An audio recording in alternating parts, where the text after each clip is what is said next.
सर्वांना माहीत आहे की इंडिया आणि साऊथ आफ्रिका यांच्यामध्ये पहिली टेस्ट मॅच सुरू आहे आणि या टेस्ट मॅचमध्ये एक किस्सा घडलेला आहे ज्याने की आपला इंटरनॅशनल बॉलर जो आहे भारतातच नव्हे तर पूर्ण जगामध्ये नंबर वनचा समजला जाणारा बुमराह या बॉलरवरती टीका केली जात आहे। ती टीका या संदर्भाने केली जात आहे, पहिल्या या टेस्ट मॅचमध्ये साऊथ आफ्रिका बॅटिंग करत होती आणि बुमराह हा 13वी ओव्हर टाकत होता। या ओव्हरमध्ये त्याने बॉल टाकला। तो बॉल साऊथ आफ्रिकेचा कॅप्टन जो आहे टिम्बा बौमा याने खेळला, परंतु त्याच्या पॅडला लागला आणि पॅडला लागला तसेच आपल्या सर्वांना माहीत आहे की LBWची अपील जी आहे ती सर्वांनी केली। मग आपला जो कीपर आहे तर ऋषभ पंत याने सांगितलं की बॉल हा कुठं लागतोय, वर जातोय का? तर तेव्हा बुमराह म्हटला की बॉल तर सरळ रेषेमध्ये आहे, आउट होऊ शकतो, परंतु बोना भीतो है BC आपल्या सर्वांना माहीत असेल। बेन स्टोक पण त्याला काही जण खिल्लीमध्ये म्हणतात।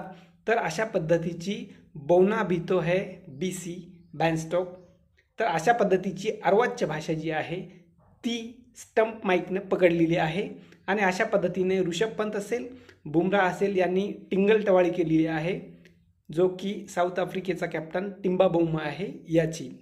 मग तो रिव्ह्यू नाही घेतला, आउटही नाही झाला, परंतु हे स्टेटमेंट जे आहे ते आता इंटरनॅशनली पूर्ण मीडियामध्ये पोहोचलेलं आहे आणि त्यानुसार टीकेचा धनी झालेला आहे तो म्हणजे बुमराह। तर अशा पद्धतीची एवढ्या मोठ्या नावाजलेल्या ख्यातनाम बॉलरला अशा पद्धतीची भाषा करणं निश्चितच निंदनीय आहे, शोभणारं नाही आहे। तर बुमराहने अशा पद्धतीची मान्य आहे की खेळामध्ये काय असतं, प्रत्येक खेळाडू हा जिद्दीनं चिरडीनं खेळत असतो, खेळता खेळता त्यामध्ये काहीतरी बोलणं वगैरे एकमेकाला डिवचणं हे आलंच, परंतु कुठलाही त्यामध्ये डिवचाडिवची नसताना किंवा कुठलंही त्यामध्ये वैर नसताना शांत खेळी चालू असताना अशा पद्धतीच्या कोणाच्या शारीरिक व्यंगावरून त्याला डिवचणं किंवा शारीरिक व्यंग दाखवणं हे निश्चितच मोठ्या खेळाडूंना शोभा देत नाही आहे।